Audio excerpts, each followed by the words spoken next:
नमस्कार मंडळी, स्वागत आहे तुमचं आमच्या दिवे आगार सिरीजच्या पार्ट 2 मध्ये.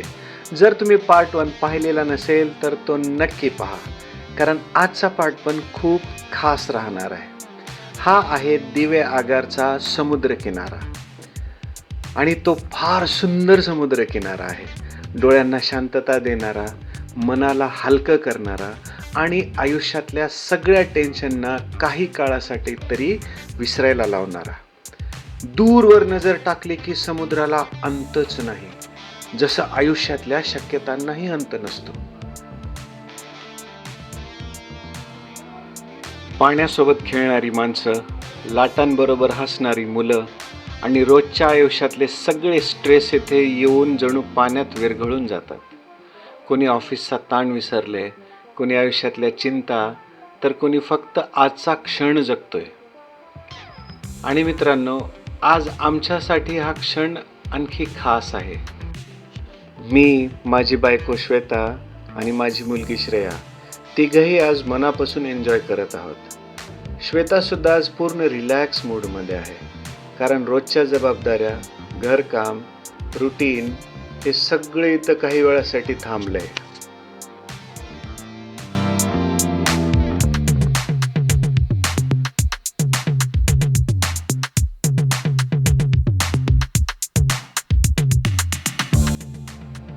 श्रेयासाठी तर हा समुद्र म्हणजे प्लेग्राऊंडच. लाटा येतात, ती पळते आणि हसते, तेव्हा सगळं जग खूप सुंदर वाटतं.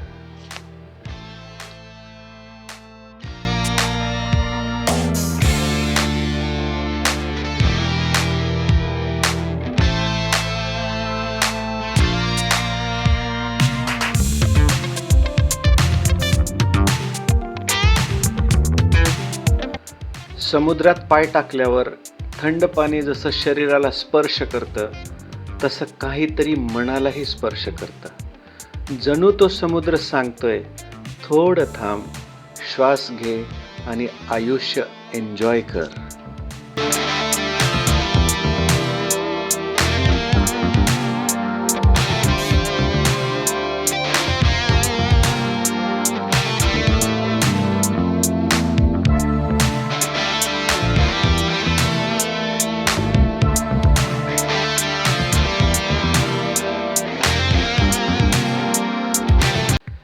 मित्रांनो, वय असतानाच फिरा, पायात ताकद असतानाच फिरा, डोळ्यात उत्साह असतानाच फिरा.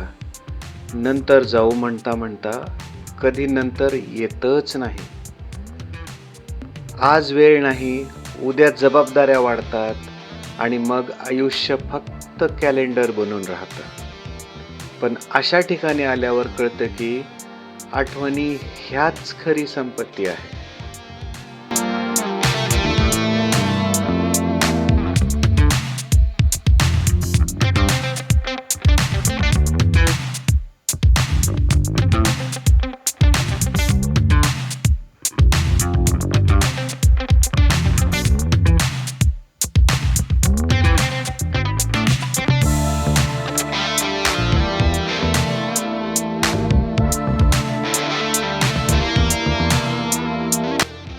इथे येणारी माणसं वेगवेगळी आहेत. कोणी मित्रांसोबत आलंय, कोणी कुटुंबासोबत आलंय, तर कोणी एकटाच स्वतःसाठी वेळ काढायला आलंय. पाण्यात खेळणारी ही माणसं बघितली की एक गोष्ट कॉमन दिसते, सगळ्यांच्या चेहऱ्यावर हसू आहे. कोणालाही फरक पडत नाहीये तो कोण आहे, तो काय करतो, तो किती पैसे कमवतो. इथे फक्त एकच गोष्ट महत्त्वाची आहे, आजचा क्षण जगणं. श्रेयासाठी तर हा समुद्र नुसता पाणी नाही, तो आनंद आहे, तो स्वातंत्र्य आहे आणि तिच्या आठवणींचा भाग आहे. ती जेव्हा लाटाकडे धावत जाते तेव्हा मला जाणवतं आपण मोठं झाल्यावर हेच निरागसपण हरवतो.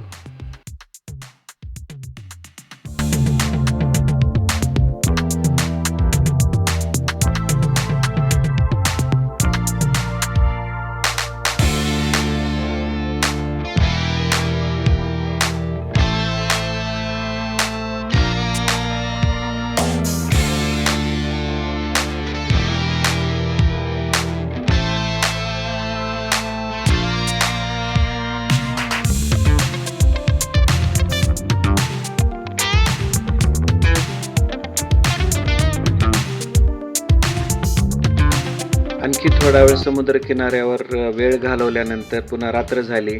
रात्र झाल्यानंतर मग श्वेताला चहा प्यायची इच्छा झाली. तशी मला पण चहा प्यायची इच्छा झाली होती आणि तिथं एक स्टॉल होता जिथं गुळाचा चहा भेटत होता. त्यांनी चहा इतका सुंदर केला होता. आम्ही दोघांनी चहा फुल एन्जॉय केला आणि कारण कसं पाण्यात भिजून आल्यानंतर थोडीशी थंडी वाजत होती. चहामुळं शरीरामध्ये थोडीशी गरमी आली आणि हा एक वेगळाच अनुभव होता. आता अंधार पडला आहे तरीही इतके लोक इथं फिरत आहेत, फार छान वाटतंय. तर माझं असं मत आहे की दिवेगारच्या समुद्रकिनाऱ्यावर प्रत्येकाने एक वेळ नक्की यावं आणि इथल्या समुद्रकिनाऱ्याला नक्की भेट द्यावी. त्याच्यानंतर संध्याकाळचा वेळ झाला होता, भूक फार लागली होती. मग आम्ही सगळ्यांना घेऊन वापस आमच्या रिसॉर्टवरती पोहोचलो आणि तिथून मग आम्ही जेवणासाठी गेलो. जेवण पण छान होतं.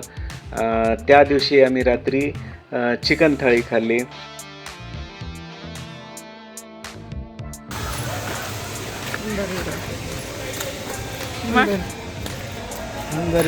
दमलं पाण्यात खेळून. पाण्यात कुठं जाऊ दिला आम्हाला. फोटो सुद्धा द्या. बरोबर नुसता फोटो तुमचा. चला आता आलो आमच्या ठिकाणावर. जेवणाची बघू. आजचा दुसरा दिवस दिवेगारमधला. सकाळी सकाळी इथे विचारपूस केली तर भरडखोल म्हणून एक गाव आहे आणि त्या भरडखोलमध्ये आम्हाला मिळते मासे. आता सकाळी सकाळी मासे आणायला चाललो आहे आम्ही. मासे खायचं का? हां हां, तर इथंच आहे रूमवरती. आता निघतोय आम्ही. नाश्ता करायला चाललो आम्ही. समोरच आहे. दोघी फ्रेश झालो आणि हे दोघं गेलेत फिश आणायला. काय हा पूर्ण व्ह्यू कोकणातला. इथं फोटो सेशनसाठी छान आहे आणि तिकडे पाठीमागं पण आहे फोटो सेशनसाठी. बघू आता तयार झाल्यावर फोटो काढून जायचं. आजचा दिवस पूर्ण इथं टाइम स्पेंड करायचे. आणि कार्तिकी पण आहे सोबत. हा कुठे चालले तू? श्रेया लवकर. श्रेया उशिरा उठली कारण की काल दिवसभर पाण्यात प्रवास, पूर्ण थकलो होतो. ये ना पिलो, जाऊन तिकडे नाश्ता करायचा.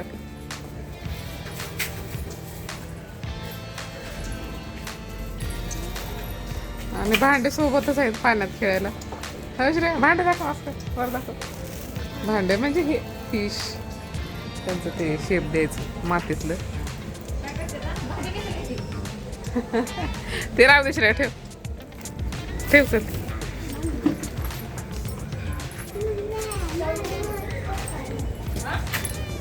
चला चला नाश्ता करा. आमचा झाला नाश्ता. मासे आणलेत. नाश्ता करून काय दुपारी मासे खायचे, पोट अर्ध करून घ्यायचे का? बारवली म्हणून इथे गाव आहे. तिथं जाऊन ना दोन वाटे म्हणजे अप्रॉक्सिमेटली एक किलोच्या आसपास आम्ही प्रॉन्स घेऊन आले. कोळंबी आणि प्रॉन्स झाले. त्याच्यानंतर 10 पीस आम्ही ह्याचे घेऊन आले. कोणतरी ते पापलेट. दुपारी मजा एकदम. नाश्ते करून बसले तर जरा काय करा. आमचा नाश्ता झाला बा. इडली पोहे झालं. आता निवांत आता पाण्यात भिजून मग करा मग नाश्ता. एक पोहे मी तर हा काय मासे करणार. थोडं खा नाश्ता. चहा पण नाही येत. चहा कसा केला? चहा विचारलं नाही आम्ही. आता नाश्ता झालाय ना.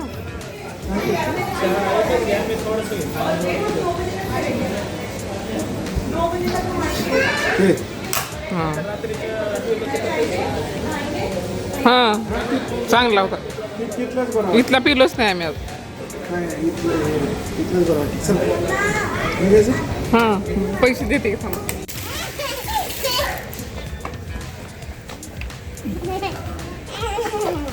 बघा लग्न झालेल्या माणसाचे कष्ट.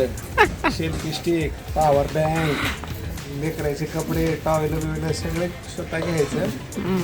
मॅडम मस्त रेडी होऊन निघाले. चला चला नाश्ता करा. आमचा झाला नाश्ता. श्वेता झोपली. आता मी निवांत आता पाण्यात भिजून मग करा मग नाश्ता. नाही इथलं इथलंच बरं वाटतं. मग चांगलंच आहे की उलट. हा, बरं आहे की. काय वाईट आहे का सांगा. हा एक नंबर. जरा वाईब्स येतात का समुद्र किनाऱ्याला चाललोय त्याचे? कमेंट करून सांगा. Comment करून माझ्या सांगा नक्की. माझ्या आवडीचा शर्ट आहे एकदम बढिया. बघू दाखव. आबा रिव्हील शॉट काय ह्याला? रिव्हील शॉट तसा नाही, नीट घे. थांब थांब, नीट घे. आता पुढे शिकली बघा.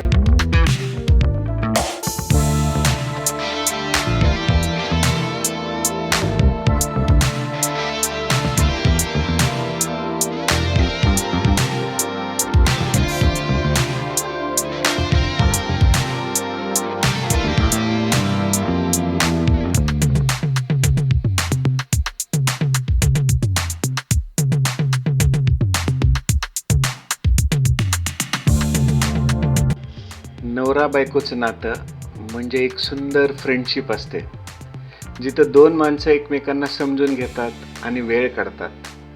आजच्या धावपळीच्या आयुष्यात नवरा बायको म्हणून नाही तर मित्र म्हणून एकमेकांसोबत वेळ घालवणं हे खूप गरजेचं आहे.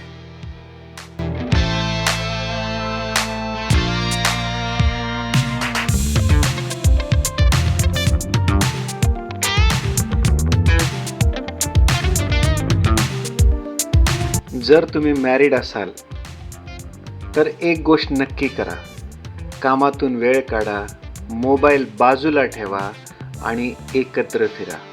कारण अशा प्रवासात नाती अजून घट्ट होतात. कधी कधी बोलण्याची गरज नसते, शांतता सुद्धा खूप काही सांगून जाते. या लाटांसारखंच आमचं नातं आहे, कधी शांत कधी जोरात, पण कायम सोबत.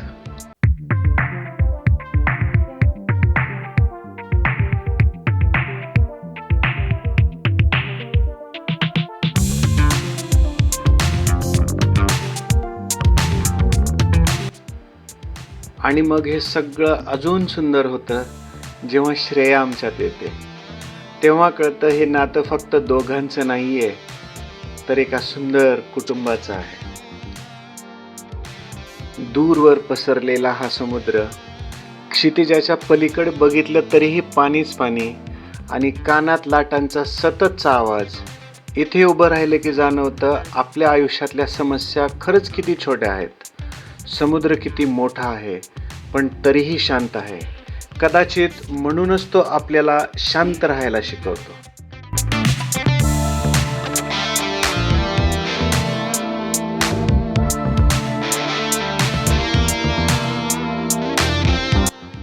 दिवे आगार फक्त एक बीच नाही, तो एक अनुभव आहे जो तुम्हाला शांत करतो, पॉझिटिव्ह बनवतो आणि आयुष्यावर पुन्हा प्रेम करायला शिकवतो.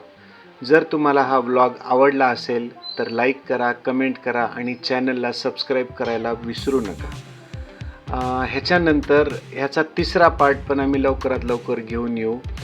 तोपर्यंत हसत राहा, फिरत राहा आणि आयुष्य एन्जॉय करा. पुन्हा भेटूया नव्या प्रवासात.